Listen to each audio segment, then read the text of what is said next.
अस्सलामुअलैकुम crime update में लियाकत तुसीं वेख रहे हो मेरे यूट्यूब चैनल। चिन्योट दे विच एक ऐसा वाक़या होया है ना कि जेड़ा दोनों पार्टियां कान डुब मरन दा मकाम है। एक आशिक अपनी मशूक नूं उसदे घर मिलन जांदा है, जेड़ी मशूक शादीशुदा होंदी है। रात नूं जनाब उन्हां दे घर ओ रंगे हथों पकड़िया जांदा है।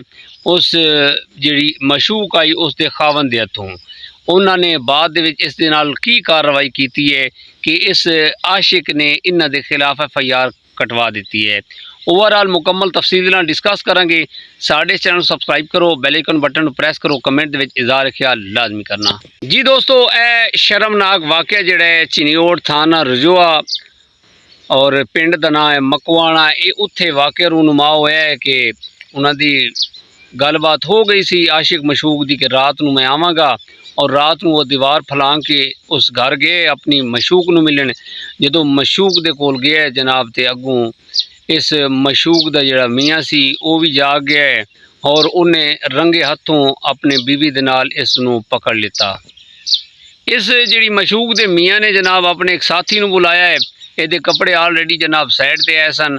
उन्होंने इसकी जदों मंजी ठोकी उस मियाँ ने उन्हें जनाब नाल वीडियो बनाई है। वीडियो बना के जनाब उस टाइम इनू फारिग करके घर वापस भेज दिता और नाल ही इनू जनाब उन्होंने धमकी दी, अगर तू चूं चरा की तो तेरी वीडियो जड़ी ना असल नैट ते चाड़ देनी है। नैट ते ऑलरेडी इन्होंने जनाब चढ़ा दी सी। इन्होंने नहीं पता सी कि असा एक ही गलती कर बैठे हाँ। फिर वो जिहड़ा आशिक है सी उसने अपने चाचे नू सारी स्टोरी सुनाई। उस दे चाचे ने जनाब जिहड़ा मुतलका थाना है थाना रजूआ दे विच जाके इन्हां दे खिलाफ FIR कटवाई। उहदे विच जिहड़ा इन्हां ने कुछ लिखवाया है ना, FIR दे विच जिहड़ा कुछ लिखे गया है ना, कोई इस तरह है कि ये लड़का जा रहा उस घर दे नालों गुजरिया है। उन्होंने इनू असले दे जोर ते पकड़े अंदर लै गए ते इस दे नाल गलत काम किया ने। गलत काम करते रहे ने, फिर वीडियो बनाई ने, बाद में धमकियां वगैरह देंदे रहे ने ते फिर इन्होंने छोड़िया ने। पुलिस ने जनाब FIR कट दी, इन्हां दे खिलाफ छापा मारिया तो इस मशूक दे जिहड़ा मियाँ है सी उसनू गिरफ्तार कर लिता और इहदा जिहड़ा साथी है सी कैमरामैन वो फिलहाल फरार है। उसनू भी टीमां तश्कील दित्तियां गई ने कि उन्होंने गिरफ्तार किया जाए और इन्हां दे खिलाफ जिहड़ी ना कार्रवाई की जाए। हुण ये गल्लां होणगियां, फिर ये सुलह होनी है। जाहिर है सुलह तो होनी, एक ही पिंड दे रहण वाले सी जनाब ते DSP के साहब के सामने गल्लां होणगियां। कुछ एक पार्टी कुछ बंदे नाल ले आएगी, कुछ दूसरे ले आएगी, एक ही दूसरे नूं इन्हां ने कूड़ियां करना है, लान तान करनी है।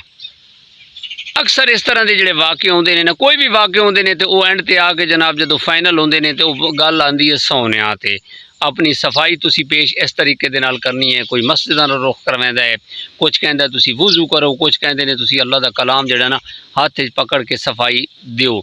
हुण ये दोनों घर जिहड़े ने ये इस तरह का गलत शर्मनाक जिहड़ा अफसोसनाक वाक़या है, इहदी किस तरह की वो सफाई देणगे। दोनों पूरे पिंड दे विच एक दूसरे नूं मूँह विखाण दे काबिल नहीं रहे। आशिक साहबन चाहिए ऐसी जड़ा इन्होंने मुँह काला करना है ऐसी यार बात है तू चाचू ले जाके जनाब उन्होंने नाल गलबात कर लै या कोई इस तरह का करके इस गल इन्होंने हाईलाइट किया। अगे जेडे बंदे नहीं सी पता उन्होंने भी पता लग जाएगा कि इन्हें अपनी बदनामी अपनी बेइज्जती आप खुद करवाई है। लिहाजा जितने भाई आशिक बने फिरदे हो ना होशियार हो वनो, कोशिश करो अपने वालिदैन राजी करके शादी कराओ। केड़ी लोड़ है तुहानू गंद च वट्टा मारन दी। हुण बाद हुण की सारी जिंदगी जनाब लोग की उसनू किस तरह याद करनगे। लोगों के सामने अखी चक पा के गल नहीं कर सकता जिस तरह की उन्हें हरकत की है। और मुखालिफीन ने जी माशूक दा मियाँ है उन्हें जी ये खिलाफ कार्रवाई कर चुकी है। ये किसी को मूँह विखाण के काबिल ही नहीं रहेगा। हूँ अच्छा समझ ये नहीं आ रही, हो सकता जोड़े बंदे की क्यास आ रही ने कि वही जी मशूक आई वो मिली हुई आई, उसने अपने मियाँ को सारा कुछ ये बारे दस दिता सी।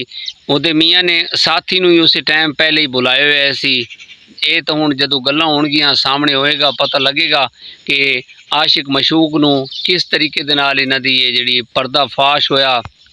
आशिक साहब और अपने वालिदैन की भी पग उच्ची करवाई है। इनू शर्म आनी चाहिए है। तू कोशिश कर ले यार अपने वालिदैन राजी करके तू शादी करा ले। जी दोस्तों हुण ए देख लो ए हालात साडे मुआशरे चल रहे हैं, किसी की इज्जत महफूज नहीं है। जी दोस्तों हुण अगे जाके देखांगे कि हुण कानून जिहड़ा वो की फैसला की राह अपनांदा, इन्हां दा सुलह होंदी है या इन्हां नूं सज़ा होंदी है।